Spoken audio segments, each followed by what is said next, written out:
Happy Wednesday. Happy Wednesday. How are you? Great. We've had a very strong week this week. I think we're starting to see a lot of cool down in the market at the moment. And you know what's really fascinating is that home prices have actually dropped.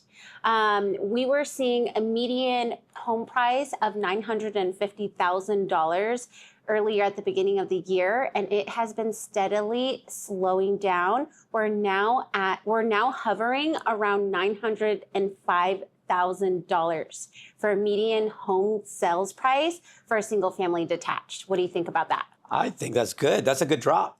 And it will help hopefully motivate some of our buyers to get into the market now, or people thinking of buying, right? Possibly because it is very expensive to get into a home in San Diego. And so I think a little cool off will be good for everybody. Yeah.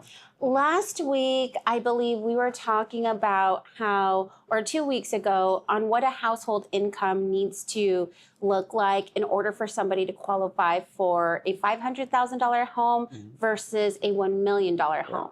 Can you remind us again what that number looked like? Yes. If you wanted to go into a $1 million home with 20% down, your household income, gross income before taxes, had to be $175,000. Now that's without no expenses. So no car payments, no credit card payments. You add those, then your household income has to go up. So it's a household with two professionals, right? Making that type of income. And it will help a lot if we can bring these prices and cool them off a little bit. I think it's going to help a lot more people that make that income to get into homes, because most people have car payments, have some credit card payments, or some student loans. And so those things affect the debt to income ratios. But $175,000 could get you into a $1 million purchase with 20% down. Now let's take a look at the days on market. Right now, we are still seeing around 60 days to close on a property. Well, I want to talk more about strategy. I know that one of our latest viewers was talking about how they were so fascinated about how condos right now over the past 5 years have increased in appreciation with equity of about $155,000. Now, given that somebody in today's market is looking at this with that perspective of already owning, now looking to buy into what we were talking about on Monday, into their dream home with $150,000 down, what is 20% of, if $150,000 is 20%, what is the purchase price looking like for them? So if $150,000 is 20%, that is going to be a $750,000 purchase. Purchase price. Yes. Okay. So if we're doing the math here, I would suspect maybe somewhere around $150,000 annual gross income for a household for somebody to purchase something around $750,000. Well, a $750,000 putting down $150,000, they're only financing $600,000. You probably could go probably $150,000, $135,000. You know, I'm coming up with these numbers right like off the top of my head, but yeah, because you're not going to have PMI and your taxes are going to be based on the purchase price. So you probably can bring that number down of another $25,000. So from $175,000 to $150,000 roughly. Okay. So now on average right now, the median professional income, annual gross income is $150,000 here in San Diego County.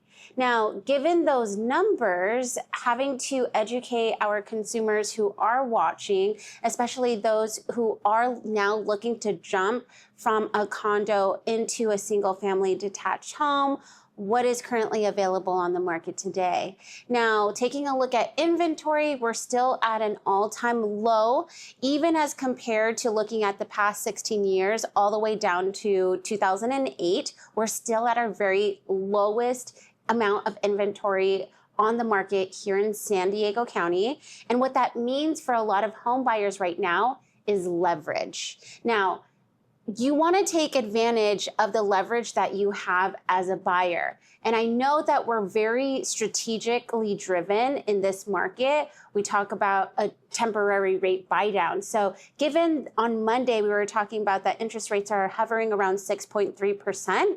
What does a cost of a buy down look like for someone who wants to get into a 3%, 4%, 5% rate? Well, I mean, it's a good leverage tool to use as far as right now the market's sitting. You can go out and negotiate and get this 2% buy down. And the buy down is going to depend on the loan balance, right? And these are real rough numbers without having to work them out. So please, if you're watching this, take this with caution that this is just an estimate.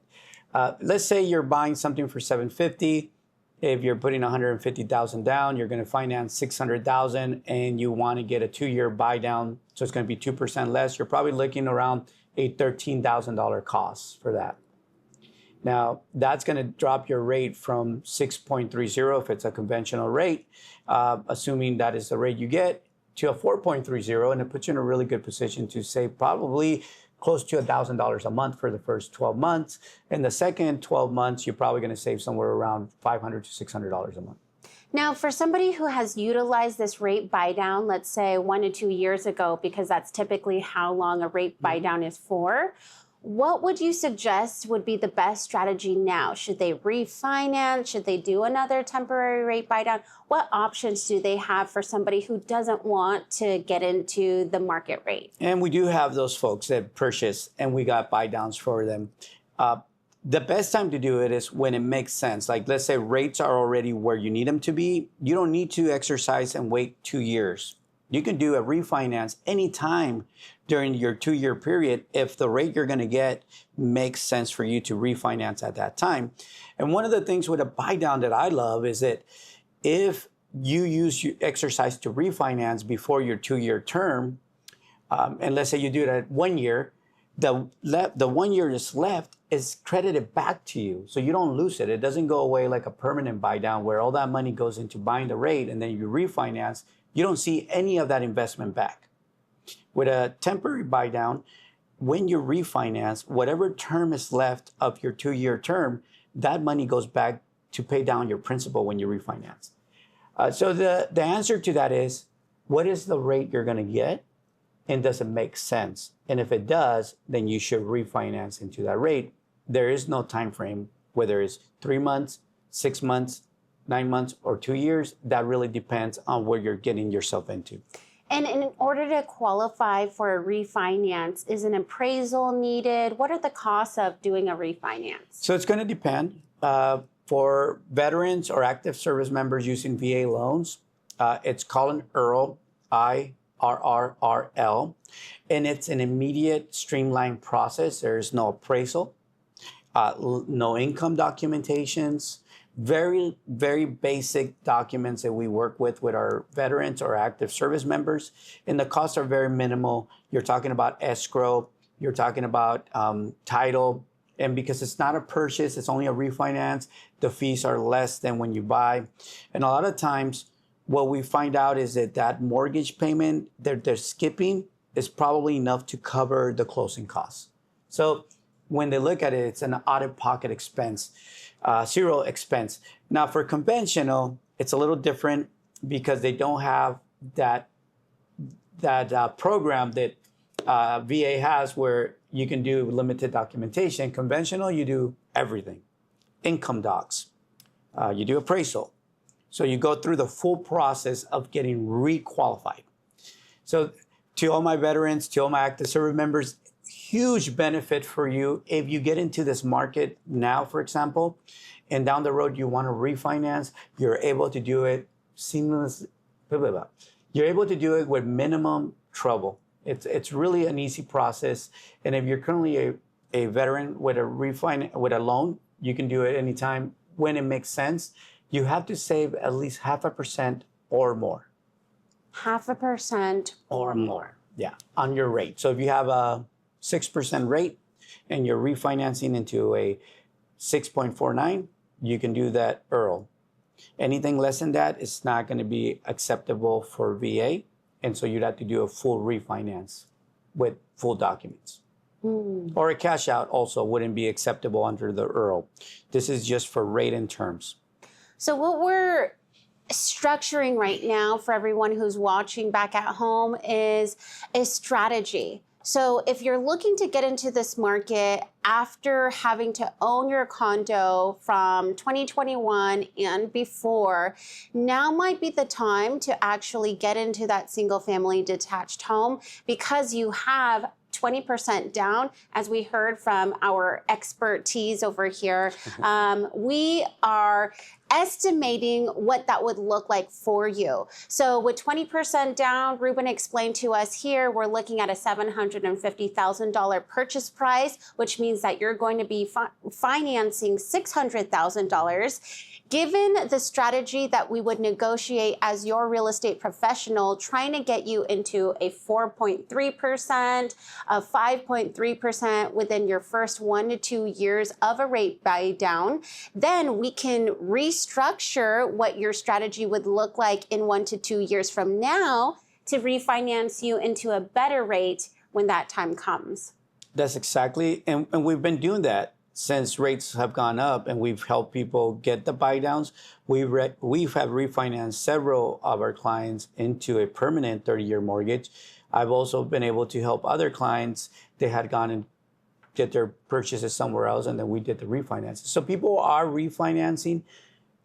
It just needs to make sense financially. It needs to get into the correct rate.